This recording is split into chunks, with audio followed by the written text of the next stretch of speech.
Hey everybody, in this video I'm going to be talking about the 1990 complete and uncut release of The Stand. I'll demonstrate what to look for when trying to identify a first US and first UK edition of the book. I'll also talk about the various limited editions as well as the publication history of this definitive version of Stephen King's classic novel. The first US edition was published by Doubleday, who was the publisher of the original published version in 1978. There's the spine, back jacket, author photo. This book was released in a relatively meager print run of 400,000 copies. And that's only relative to other Stephen King print runs from the era. For instance, Four Past Midnight and The Dark Half, which immediately preceded The Stand, were both released in 1.5 million copy first edition print runs. So 400,000 does not make this a rare book, but it does comparatively make it more rare than other Stephen King books of this same era. It's also an incredibly popular and famous book and quite large and heavy, so it can be difficult to find in nice shape. One thing that I wanted to point out about this particularly is that the laminate around Stephen King's name is starting to come unstuck. So they print the dust jackets and then they run it through a machine that laminates it, makes it look really shiny, helps protect it a bit. And on this copy, as well as most other copies I've ever seen, when I was trying to find a copy of this book, the laminate is starting to bubble around Stephen King's name. So it's just something to look out for, and in my experience, it is incredibly common and probably impossible to avoid at this stage. But inside, look for a jacket price of $24.95. And on the copyright page, look for the language First Trade Edition. It's a very, very full and information-packed copyright page, but I'm going to look down for First Trade Edition. The book is illustrated throughout by Bernie Wrightson, and his illustrations are pretty iconic, and there's an example of the style, and really add a lot to this release. Doubleday, as far as Doubleday goes, went above and beyond for this release. Underneath the jacket, some nice Good versus Evil printed in red foil, Stephen King signature in red foil. There's the spine of the book. This is relatively unusual in that it has the black boards and then the cloth that goes over the spine goes about halfway across the front cover, which is pretty unusual. I mean, most of the books of this era, the cloth stops around here. So, you know, I'm a big fan of cloth on book covers, and to me this is just another little element that makes this release seem a little bit more deluxe, a little bit more special. Inside the cover, look for red end papers. I have seen a number of various releases. There was a Book of the Month Club release, I believe, of this title around this time, and it'll have language here that talks about Book of the Month Club, but what you want to look for is First Trade Edition. So there is the first US edition of the complete and uncut Stand. The first UK edition of the complete and uncut Stand was published by Hodder and Stoughton, King's go-to publisher from this era, back cover. Inside the front flap, look for a price of £14.95. And on the copyright page, look for the language, first published in Great Britain by New English Library, new material copyright 1990. This edition first published in Great Britain by Hodder and Stoughton, 1990. Again, a lot of copyright information, a lot of things to convey on this page, but that is the language to look for. Underneath the jacket, for black boards all around, and gold lettering on the spine.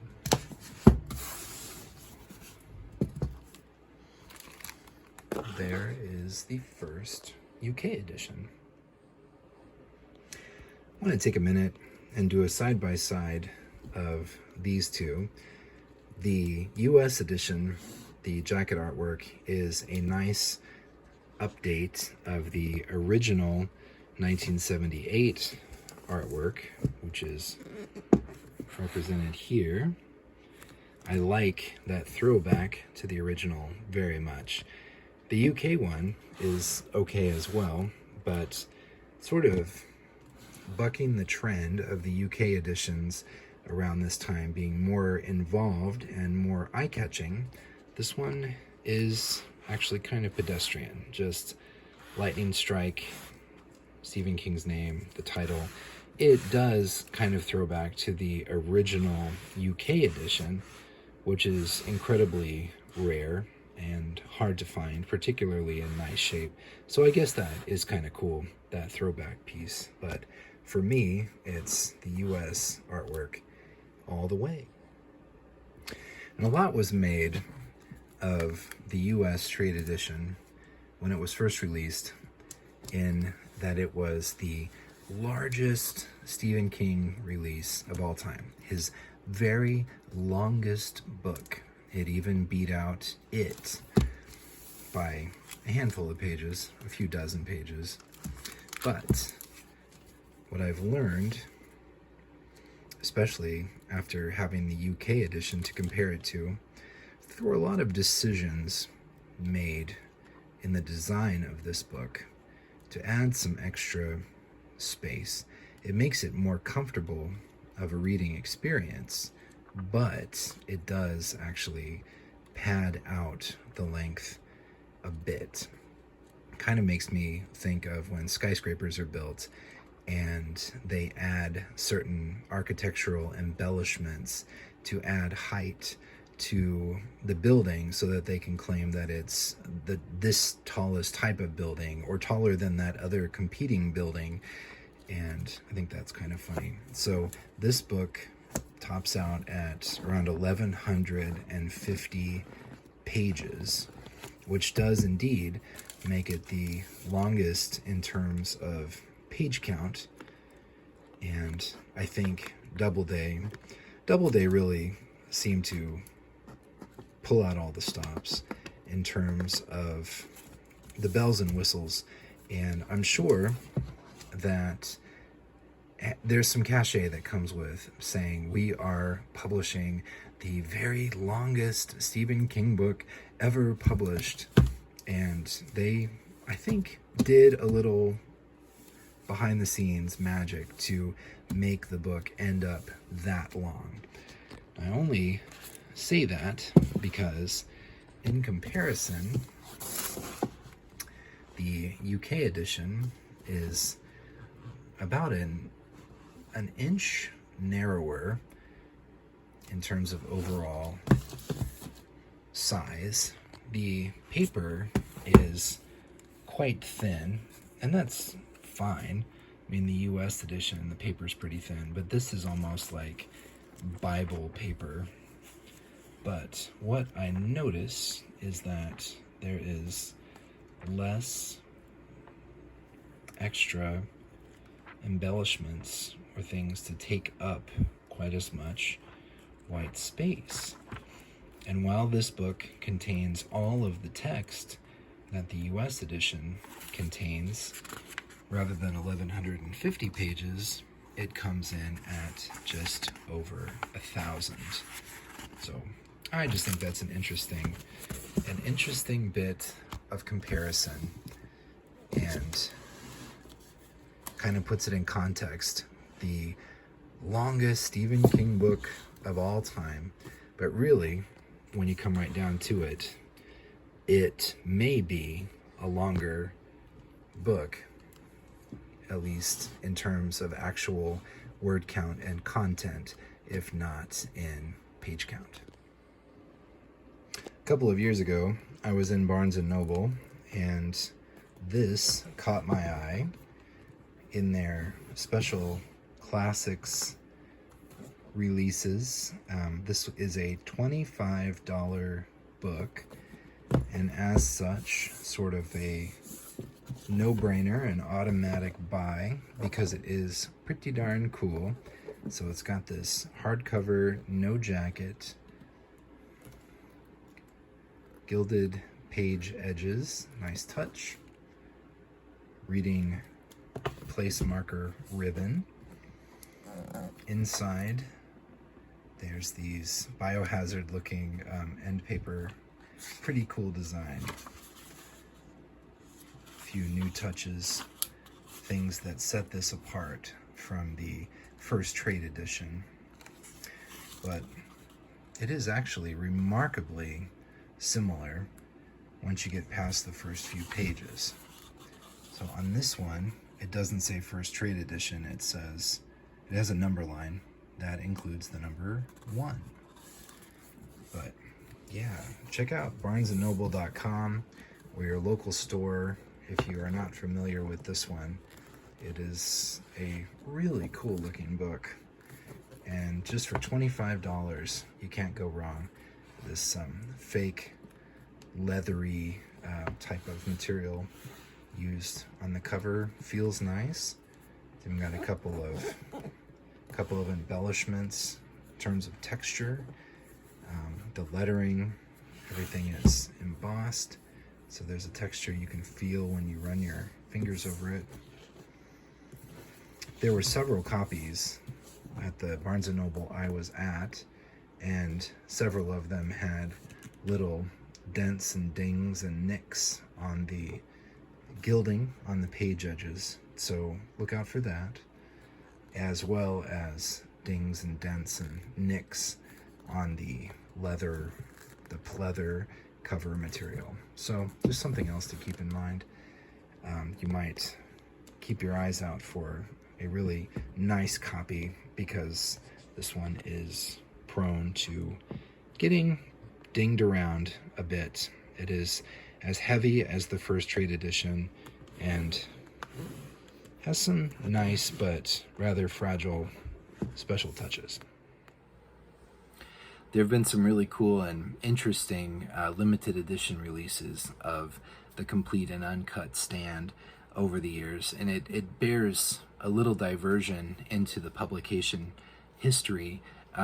Once the complete and uncut edition was released, that has so far been the basis for every officially sanctioned limited edition release of the book. So if you are absolutely in love with the original shorter 1978 cut of the book, if that's the first one you read, if that's the one that gets your nostalgia juices flowing, then that original book stands alone, because all the limited editions that have been released thus far and that are forecast for the future at this point are based on the 1990 complete and uncut text.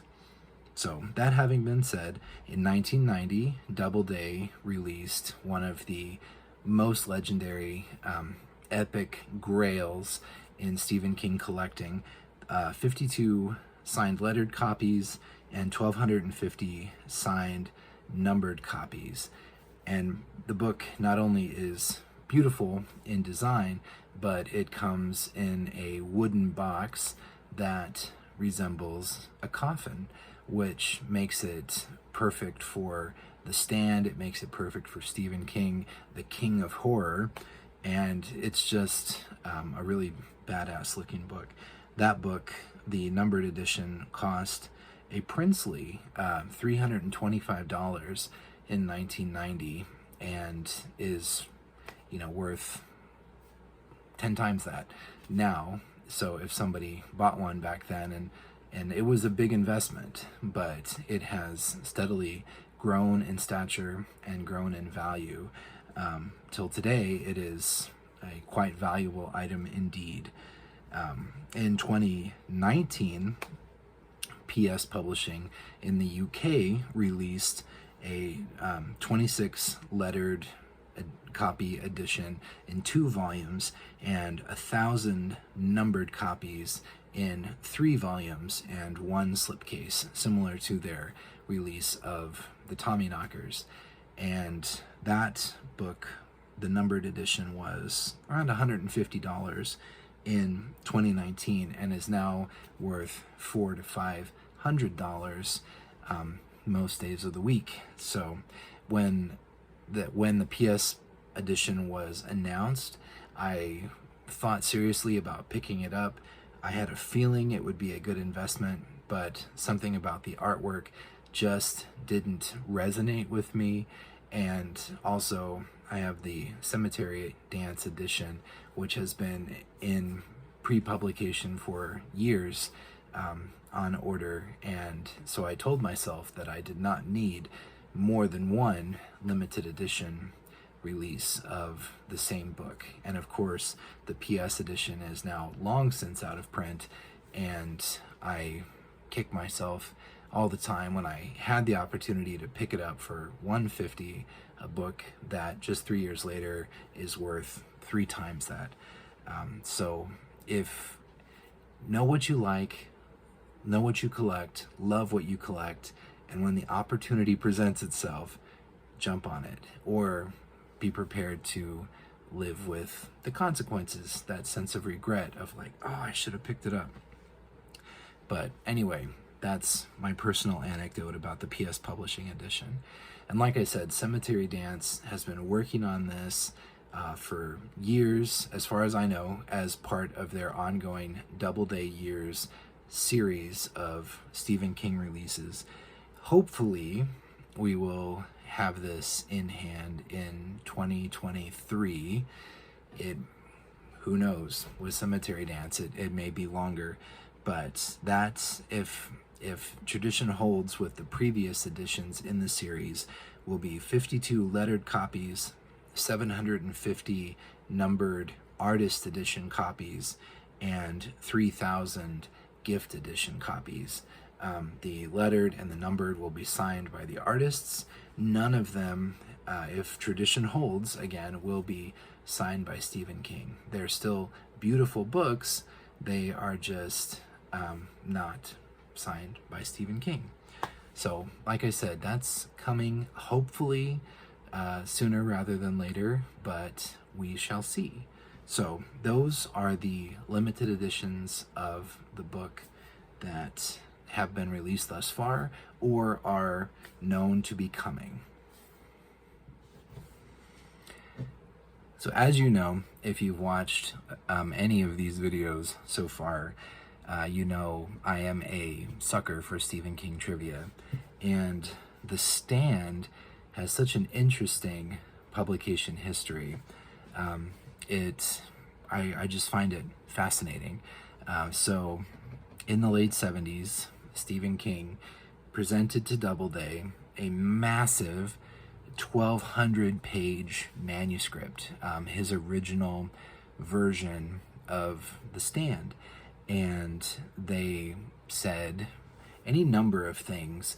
It would be too costly to produce. It would be too costly to sell. Nobody would buy it. We literally can't produce a book that's that big with the equipment that we have at this time. At no point, as far as I know, did anyone at Doubleday say this book is not good, the quality is not there, and we recommend some serious edits. It was purely a matter of money and business overriding art in this case. And so they said to Stephen King, you know, any easy task, you need to cut a third of the book. You need to remove 400 pages before we can seriously consider releasing the book. And either you cut the pages or we will do it. And so Stephen King agreed that he would be the one to do it, and he did it. And it also sort of precipitated his departure from Doubleday for greener pastures at Viking. I think it was sort of the straw that broke the artistic camel's back. But anyway, long story short, in 1978, a truncated version of The Stand was released that came in at just over 800 pages.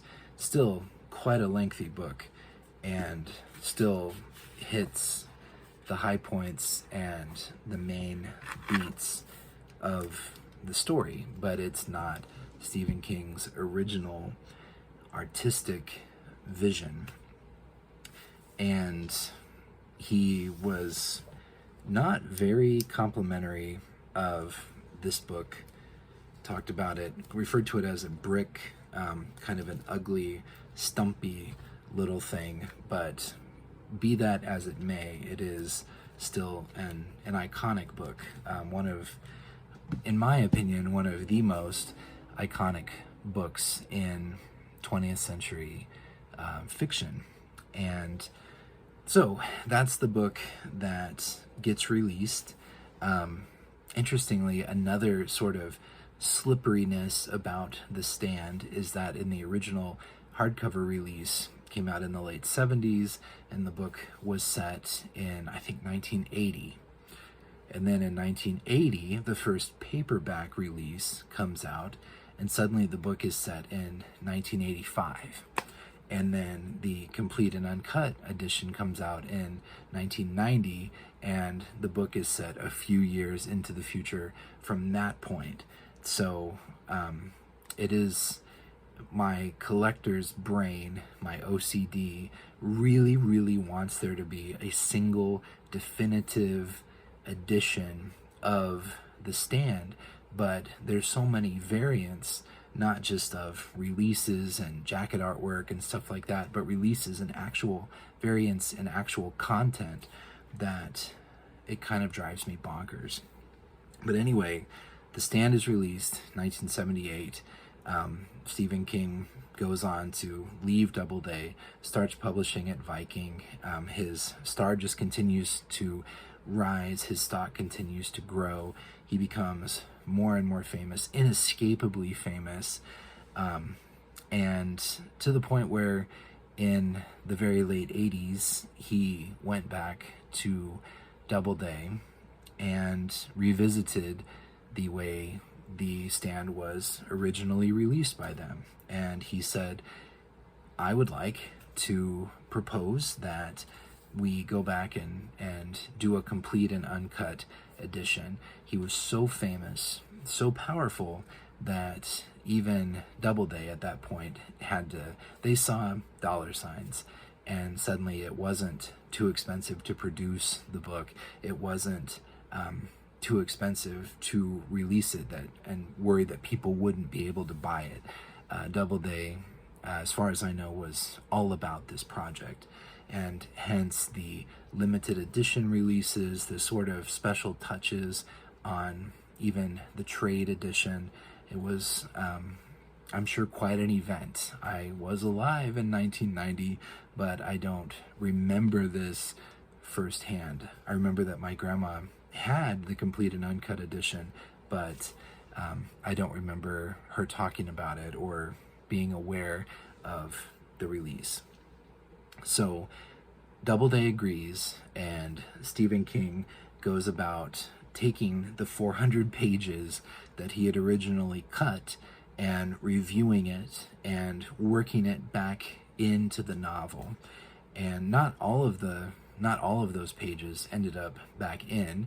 but I think a lot of it did, and it changed the structure of the novel around, made it broader, made it deeper, and he also took the opportunity to once again update the date, the time in which the events of the novel take place, as well as several cultural references to make them more timely. Part of me in the back of my mind thinks if he has been sort of George Lucas style tinkering with this, which would be like the equivalent of Star Wars in the Stephen King universe. It's a huge novel and really looms large in Stephen King's legend. If he's been tinkering with it, how cool would it be to have like a Y2K edition of The Stand, or a COVID edition of The Stand, which is probably pointless because, you know, the first thing people thought of while we were all living through the pandemic is, oh my God, we're living in a Stephen King novel, for which I understand that he actually apologized and he said, I get it and I'm sorry, which I love. What a funny guy, so connected to his fan base. But anyway, I'm rambling. So now we have the original cut of the novel, and we have the original paperback edition of the novel, which is identical but changes some dates around, and we have the complete and uncut edition, illustrated by Bernie Wrightson, which is another sort of nice deluxe touch that went into this release. And this is the edition that I first read when I was in college, and it took me a while to get through it. It's a really long book, as you know, obviously, and I'm not necessarily a very fast reader, but I remember being enthralled the whole way through, and when it was over, I remember thinking, this is the greatest thing I have ever read. It's a huge story, almost impossible for me to even fathom conceiving of how to write such a broad and far-reaching story, and Stephen King doesn't scrimp. That was my takeaway at the time, was it's a huge story and he puts in all the effort to do the story justice. He doesn't cut corners. I was blown away, and just in the last couple of years, I thought it would be kind of an interesting experience to go back and read the original cut version and sort of see where they were different. And it's an interesting experience because one of the things that I really like about the complete and uncut edition is the world building that Stephen King does, not just with the main characters, but with all of these little vignettes, these single page asides, or in some cases, a single paragraph, where he tells sort of the background, the life story, and then the death of countless characters that are purely secondary to the main plot. The details like that were vivid and rich, and to me really added to the overall tapestry of the world that Stephen King created. But they do take away from the main plot, the main story. And those types of details, I can tell after reading the two, are what Stephen King gave the axe to when cutting out the 400 pages, the third of the novel, to get Doubleday to publish it in the late 70s. And by comparison, the 70s cut of The Stand it feels very lean and kind of barrels along. And people who read that version first, I have read many reviews and heard people say that the complete and uncut, the pacing is just wrecked because it has so much extra padding. Not necessarily better details or better content, just more words to pad out the original already quite lengthy book. But for me, having read the complete and uncut edition first, I felt like the pacing of the original 1978 edition was all wrong. That it was, it came across like a Reader's Digest condensed version of the book, and it kind of, to me, made me feel like a rock skipping over a lake. I just, you're just bouncing along, and underneath is this whole world that you can only catch in glimpses, and you miss out on all the richness and the detail. So all that to say that I think both versions have merit, and like I said earlier in the video, the complete and uncut edition is what we have now. It's what you will find in bookstores. Any pending or future, as yet unannounced special editions will likely, most likely, if history is any indication, be based on the complete and uncut edition as well. As far as Stephen King is concerned, it seems that this is the definitive version of this definitive novel, and that's fine. If I can't make a recommendation over which I would recommend that you start with, except that I thoroughly enjoyed the complete and uncut edition and found the original cut sort of an interesting experiment to read and to compare. But it could be that the book was so vividly written and I took it in so thoroughly when I first read it that I didn't find a lot of additional value in rereading the original cut of the book.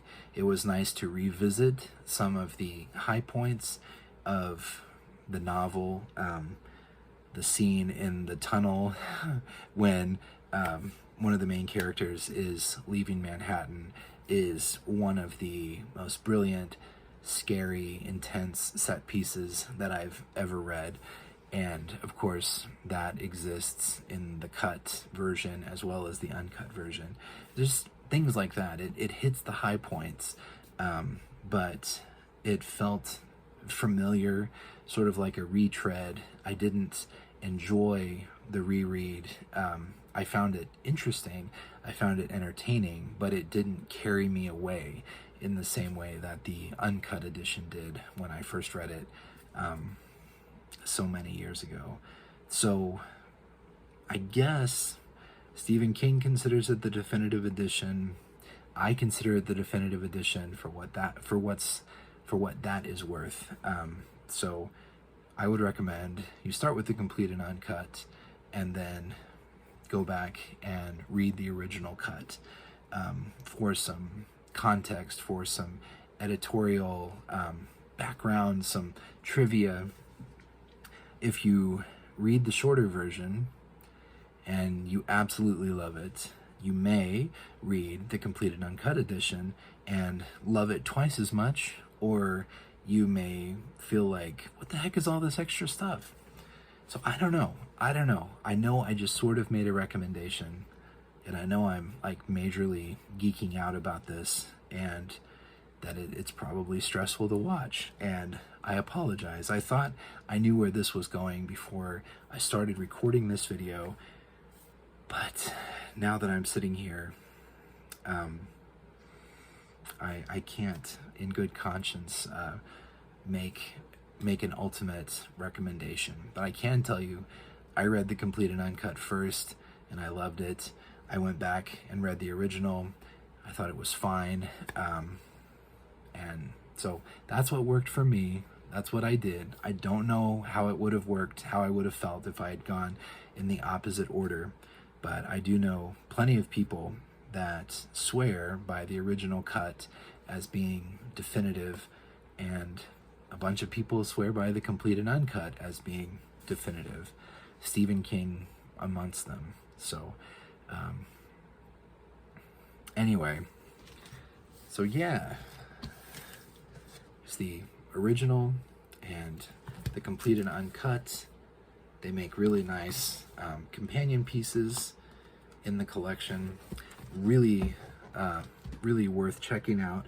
As far as the original cut goes, it is probably the least expensive Doubleday of the first 5 to find. The print run was higher, and it's a great place to start when you're going back and building your collection to include those first 5. And I have to say, the $25 edition from Barnes & Noble, it's pretty dang cool, and for 25 bucks, the quality is pretty nice. This one is, you know, a sort of a limited or special edition on a serious budget, and if you are a Stephen King fan, this, you have to go out and buy this if you haven't done it already. And if you know somebody in your life who's a Stephen King fan and they don't have this, you should go out and buy it for them, because I think it will really make their day to receive it. And I am, as I mentioned earlier, eagerly awaiting the Cemetery Dance edition, which Cemetery Dance, what can you say? When the books arrive, they are really nice and they are worth the wait. But man, sometimes those waits can really, really drag out. But I'm excited to receive that book. I will do a video about that book when I receive it. I believe, so it's almost the end of 2022, and I believe Cemetery Dance still plans to do a public announcement and sale at some point, hopefully soon. So you might want to keep an eye out for that. Go to their website, cemeterydance.com, sign up for their email list, and you will get some insider information about when that book is slated to be announced and available for sale. But anyway, it's been a lot. This has been sort of my video equivalent of the stand itself. Sprawling, freewheeling, all-encompassing, a bit messy, but, you know, a true representation of my head space and where I'm at right now in terms of Stephen King and in terms of this book. So I thank you for your time. I hope that you have enjoyed this. Thanks for hanging in there with me as I word vomited all over regarding this book, which means a whole heck of a lot to me in terms of my personal Stephen King journey, as I'm sure it means a lot to you, because it is definitely one of his greatest works. So anyway, thank you very much, and take care of yourselves. I will talk to you later. Bye.